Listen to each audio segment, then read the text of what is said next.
Hello everyone, so welcome back to our new video. So we are back with our new video and as you all have seen our thumbnail कि किस regarding ये video होने वाली है। तो बिना किसी टाइम को वेस्ट किए चलिए हम वीडियो की तरफ चलते हैं। अभी तक अगर आपने चैनल को सब्सक्राइब नहीं किया है तो प्लीज़ सब्सक्राइब कर दीजिए और बेल नोटिफिकेशन प्रेस करना मत भूलिएगा।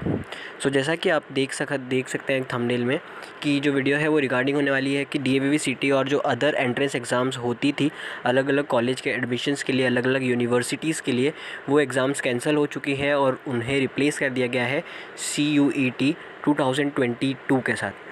तो सबसे पहली चीज़ तो ये कि जो CUET जो कंडक्ट करवाएगी वो NTA ही कंडक्ट करवाएगी। NTA जो कि है नेशनल टेस्टिंग एजेंसी, जो कि हमारी JEE मेंस और अदर एंट्रेंस एग्ज़ाम्स कंडक्ट करवाती थी।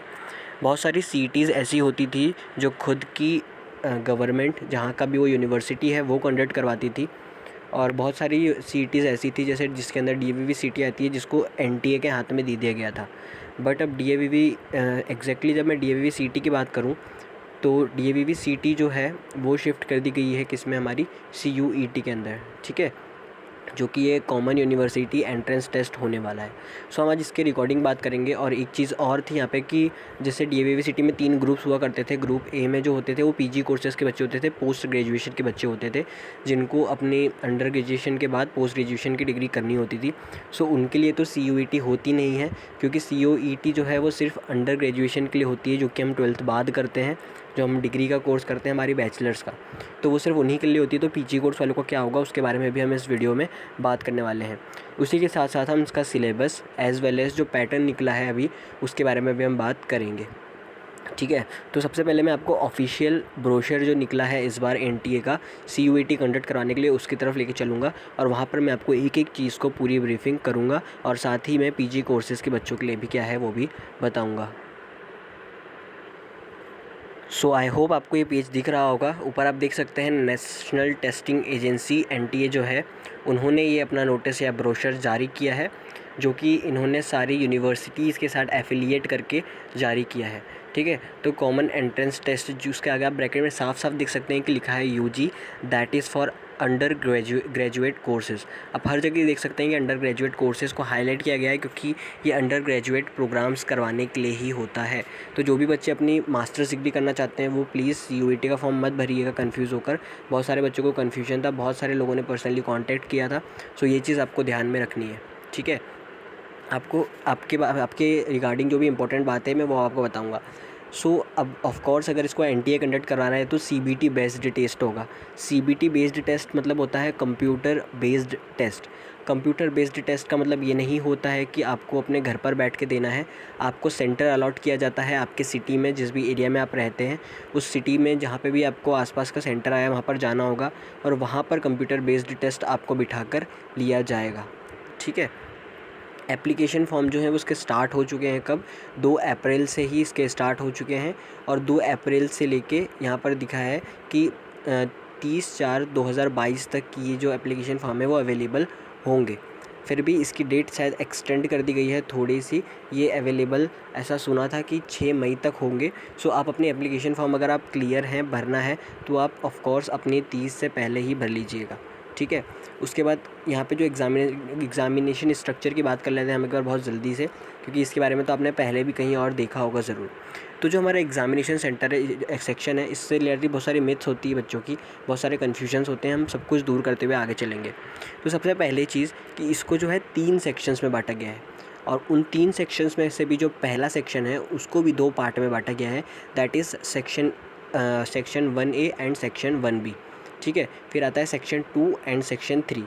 इन 3 सेक्शंस में इसको डिवाइड किया गया है।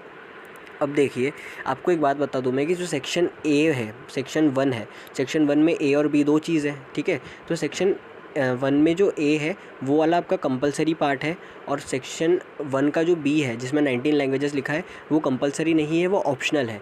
ऑप्शनल क्यों है? क्योंकि हो सकता है आप किसी ऐसे सिटी से बिलोंग करते हैं, ऐसे स्टेट से बिलोंग करते हैं जहाँ पर आपको जो बेसिक लैंग्वेज होती है उसके बजाय आपको कोई स्पेशल लैंग्वेज भी देना है, तो वो चीज़ उसके लिए है। उसके बारे में हम भी धीरे धीरे और अच्छे से बात करते हैं। देखिए जो सेक्शन 1A है उसके अंदर आपको कोई ऑप्शनल नहीं है, उसको तो आपको देना है अपनी लैंग्वेज सेलेक्ट करके। बट सेक्शन B आपके लिए क्या है, ऑप्शनल है, जिसके अंदर आपको 50 क्वेश्चन आएंगे और 40 ही अटैम्प्ट करने हैं। 50 में से 40 क्वेश्चंस अटैम्प्ट करने होंगे, ठीक है। क्वेश्चंस किस टाइप के आएंगे, ऑफ कोर्स MCQs टाइप्स आएंगे, बट उसमें रीडिंग स्किल्स वाले, जैसे आप देखते हैं कभी कभी अनसीन पैसेज आ जाता है छोटा सा, उससे रिलेटेड ट्रिकी क्वेश्चंस आ जाते हैं उस सब पर्टिकुलर लैंग्वेज से रिलेटेड, तो वो सब भी उससे रिलेटेड आएंगे। जैसे इंग्लिश आ गया तो हो सकता है टेंस भी आए उसके अंदर, हो सकता है सिनोनिम्स एंटोनिम्स टाइप की चीज़ें भी आए, ठीक है। 45 मिनट्स फॉर ईच लैंग्वेज, ठीक है। हर लैंग्वेज के लिए आपको जो भी लैंग्वेज आपने सेलेक्ट करी है उसके लिए 45 दिया होगा।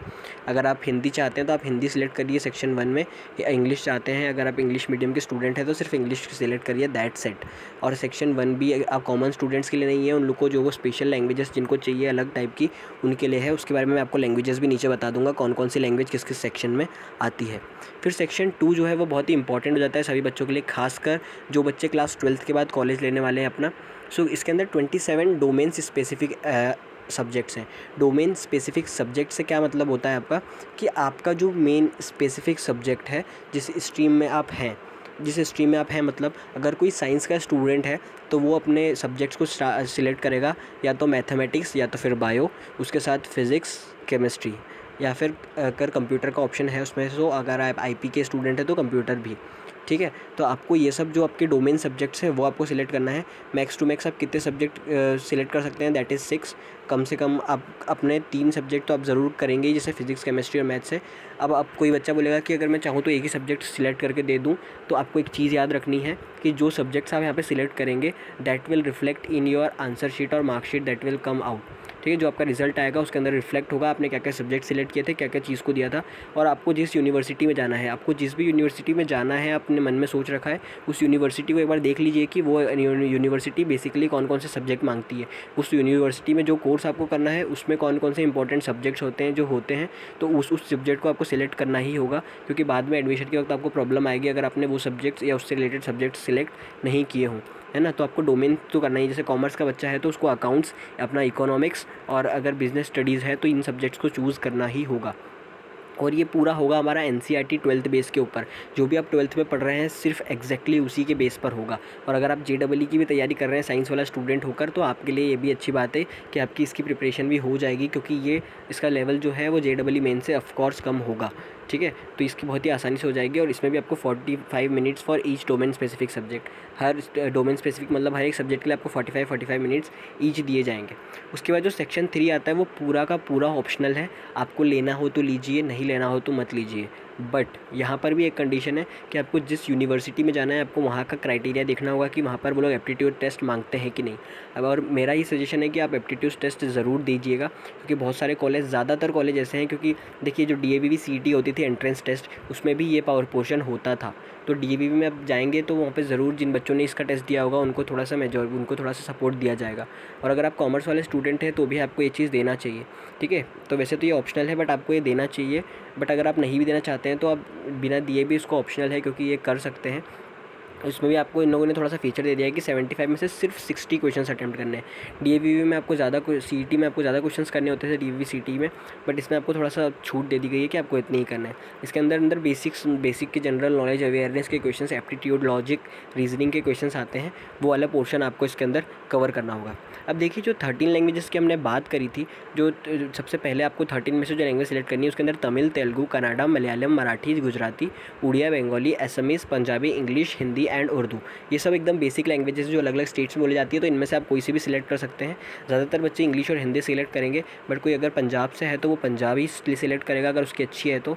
कि कोई अगर साउथ से है तो वो तमिल, तेलुगु, कन्नड़ा जो भी उनको स्पेसिफिक होगी। कोई अगर महाराष्ट्र से है तो वो मराठी में अच्छा है तो वो मराठी सेलेक्ट कर सकता है। ये सब आपको फीचर्स दिए गए हैं। बट इनके अलावा भी अगर आप कोई स्पेशल लैंग्वेजेस में देना चाहते हैं, उससे स्पेशल लैंग्वेजेस का देना चाहते हैं, उसके लिए आपको जो सेकंड जो ऑप्शनल था, जो कि आपको 19 लैंग्वेजेस दिख रही है, जिसमें फ्रेंच, स्पेनिश, जर्मन, नेपाली जैसी लैंग्वेजेस आती हैं, उसको भी आप सिलेक्ट करके दे सकते हैं। बट बहुत कम स्टूडेंट्स इसको प्रेफर करेंगे। उसके बाद डोमेन स्पेसिफिक सब्जेक्ट में आपका अकाउंटेंसी आ जाता है, बायोलॉजी आ जाता है, mathematics, physics, business studies, chemistry, computer science, IP, ऐसे बहुत सारे आपको आ जाएंगे। तो आपका जो भी फील्ड है, आपको जो भी सब्जेक्ट आगे चूज़ करना है, उससे रिलेटेड सब्जेक्ट्स को आपको चूज़ करना है और उन सब्जेक्ट्स को आपको देना है। ठीक है, जो भी आपको आगे आने वाला है। ठीक है, अब आपको यहाँ पे क्या है, candidate can choose maximum of any 3 languages, ज़्यादा से ज़्यादा 3 लैंग्वेजेस सिलेक्ट करते हो आप, कर सकते हो आप फर्स्ट सेक्शन में से। First section in the sense 1A and 1B को मिलाकर। ठीक है, उसके बाद सेक्शन 2 में जो है 27 सब्जेक्ट, उसमें से मैक्सिमम 6 सब्जेक्ट कर सकते हो।